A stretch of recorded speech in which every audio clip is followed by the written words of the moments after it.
नमस्कार मंडळी, तूही रे माझा मितवा या मालिकेच्या 19 डिसेंबरच्या एपिसोडमध्ये भारी ट्विस्ट बघायला मिळतोय.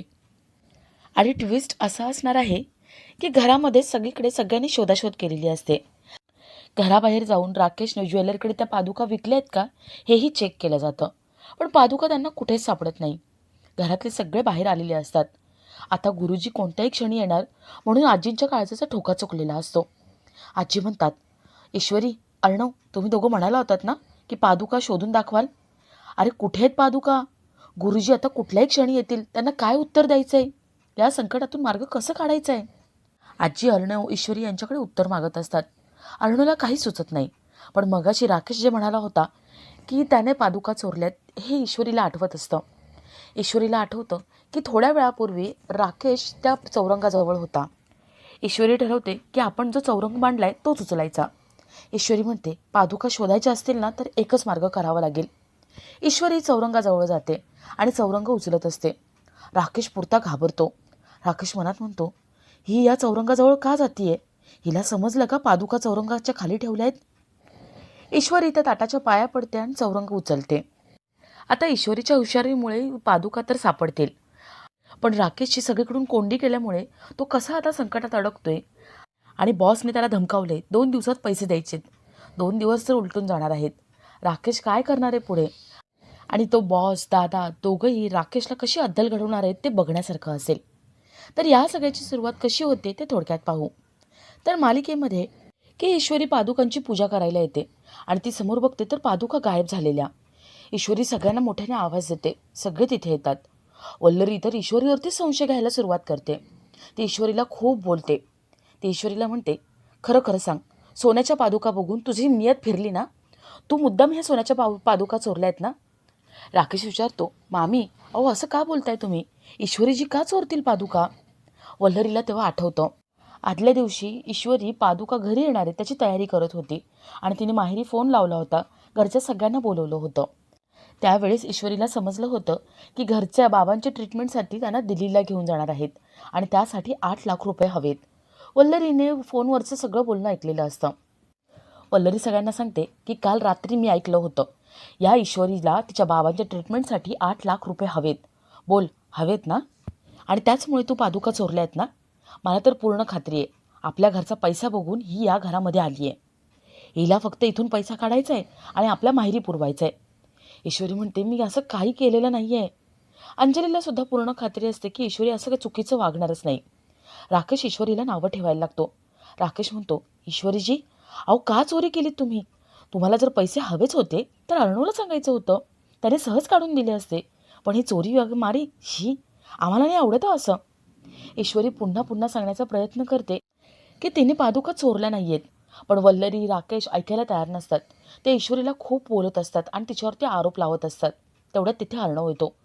अर्णवने सगळं ऐकलेलं असतं. अर्णव मोठ्याने ओरडतो आणि खाली येतो. अर्णव वल्लरीला म्हणतो, मामी बास हा, आता जास्त आरोप करायचे नाही मिस इंदोरवरती. एवढा मोठा आरोप, काय पुरावा आहे ग तुझ्याकडे तिने चोरलेत ते? आणि हे बघ मामी, तू 1000 जरी पुरावे आणून दिले ना तरी मीच मान्य करणार नाही की मिस इंदोरने चोरी केली आहे. माझी तिच्यावरती पूर्ण खात्री आहे. अगं ती गरीब असेल पण मनाने खूप श्रीमंत आहे. मी तिला ओळखलंय चांगलंच. त्यामुळे यापुढे मिस इंदोरवरती असले घाणेरडे आरोप करायचे नाही. अर्णव वल्लरी आणि राकेशला खूप ओरडतो, खूप बोलतो. त्यांची बोलती बंद करून टाकतो. तर आजी इथे मोठमोठ्याने रडत असतात. आजी म्हणतात, अरे अर्णव, आता पादुका नाही आहेत, काय करायचं? माझंच चुकलं. मी या पादुकांची जबाबदारी आपल्या घरी घेतली होती. म्हटलं अभिषेक करता येईल आणि सगळं चांगलं होईल. पण नाही, आता पादुका पण गेल्या. आता गुरुजी कोणत्याही क्षणी येतील. त्यांना काय सांगायचं, काय उत्तर द्यायचं? अर्णव आजींना धीर देतो. अर्णव म्हणतो, आजी तू अजिबात काळजी करू नको.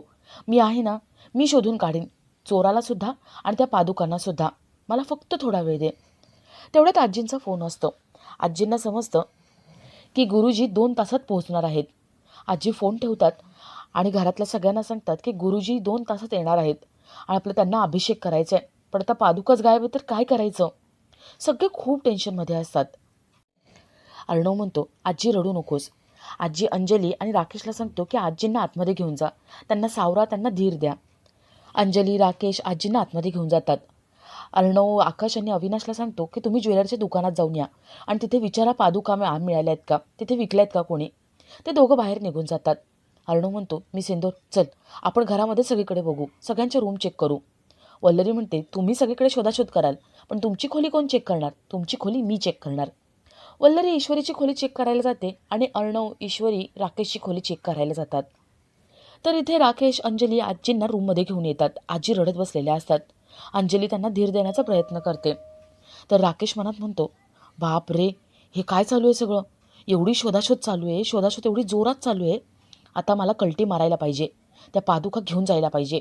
अर्णव ईश्वरी आतमध्ये आहेत आणि बाकी सगळे निघून गेलेले आहेत. हॉलमध्ये कोणी नाही आहे, हीच चांगली संधी आहे. राकेश फोन आल्याच्या बहाण्याने बाहेर येतो. तर इथे अर्णव ईश्वरी राकेशची पूर्ण रूम शोधतात पण पादुका कुठेच सापडत नाही. अर्णव म्हणतो, त्याने कुठे लपवल्या असतील, कुठे गेल्या असतील. अर्णव ईश्वरी बाहेर येत असतात. तर इथे राकेश त्याच वेळेला पादुका चौरंगाखाली लपवल्यात त्या बघत असतो. राकेशला चाहूल लागते की कोणीतरी येतंय. राकेश ताडकन उभा राहतो आणि असं दाखवतो की तो फोनवर बोलतोय. तो फोनवर बोलत बाहेर निघून जातो. राकेशला काय पूर्ण खात्री असते, आपण पादुका चौरंगाखाली लपवल्या हे कोणाला कळणारच नाही. सगळे पादुका घरभर शोधतील पण चौरंगाच्या खाली काही कोणी शोधणार नाही. राकेश निश्चिंत होऊन घराबाहेर निघून जातो. अर्णव ईश्वरी बाहेर येतात आणि हॉलमध्ये सगळीकडे शोधाशोध करायला लागतात. ईश्वरीच्या मनात पाल चुकचुकते. ईश्वरी म्हणते, हा राकेश इथे का उभा होता, नक्कीच काहीतरी गडबड आहे. ईश्वरी अर्णव किचनमध्ये हॉलमध्ये सगळीकडे पादुका शोधतात. तर इथे राकेश घराबाहेर येतो. राकेश मनात म्हणतो, काय यार, चांगला चान्स चुकला. हे दोघांना पण आत्ताच यायचं होतं का. 2 सेकंदाचं काम होतं. पादुका घेतल्या असत्या आणि बाहेर निघून गेलो असतो, लगेच विकून टाकल्या असत्या. पण आता हे दोघं इथे तडमडलेत. आता काहीतरी करावं लागेल. थोड्या वेळाने ते निघून जातील तेव्हा आतमध्ये जातो आणि पादुका काढून तिथून पळून जातो. राकेश हा विचारच करत असतो तेवढ्यात तिथे अर्णव येतो. राकेश अर्णवला म्हणतो, काय रे चिंटुकल्या, सापडल्या का पादुका. अर्णव राकेशची कॉलर धरतो. तो म्हणतो, पादुका तूच चोरल्यास ना. राकेश म्हणतो, हो मीच चोरल्या. किती भारी परफेक्ट गेम केला ना तुमचा. मी पादुका चोरल्यात आणि अशा ठिकाणी ठेवल्यात ना की तुम्हाला त्या सापडणार नाही. अरे चिंटुकल्या, आतमध्ये जा आणि बघ, सिद्ध कर की मी पादुका चोरल्यात. अरे सिद्ध करायचं तर सोडून द्या, पादुका शोधून दाखवा आधी, तुम्हाला सापडणारच नाही. ईश्वरी तिथे आलेली असते. ईश्वरी राकेशचं सगळं बोलणं ऐकते. ती विचार करते की राकेश एवढ्या कॉन्फिडेंटली बोलतोय की घरामध्ये पादुका सापडणार नाही, घराबाहेर सापडणार नाही. याचा अर्थ पादुका अशा ठिकाणी आहेत ज्या ठिकाणी आपण बघणारच नाही. सगळीकडे शोधू पण त्या ठिकाणी शोधणार नाही. ईश्वरी त्या राकेशच्या डोक्याने विचार करायला लागते की राकेशने पादुका नेमक्या लपवल्या तरी कुठे असतील. ईश्वरीला आठवतं की मगाशी जेव्हा आपण बाहेर आलो होतो त्यावेळेस राकेश चौरंगाजवळ उभा होता. ईश्वरीला समजतं की राकेशने पादुका या चौरंगाच्या खालीच लपवल्या आहेत.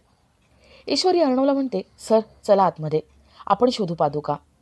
राकेशला पूर्ण खात्री असते की यांनी सगळीकडे जरी शोधलं तरी यांना पादुका सापडणार नाही. तो निश्चिंत असतो. राकेशसुद्धा आतमध्ये जातो आणि आपला आजचा हा भाग इथेच संपतो.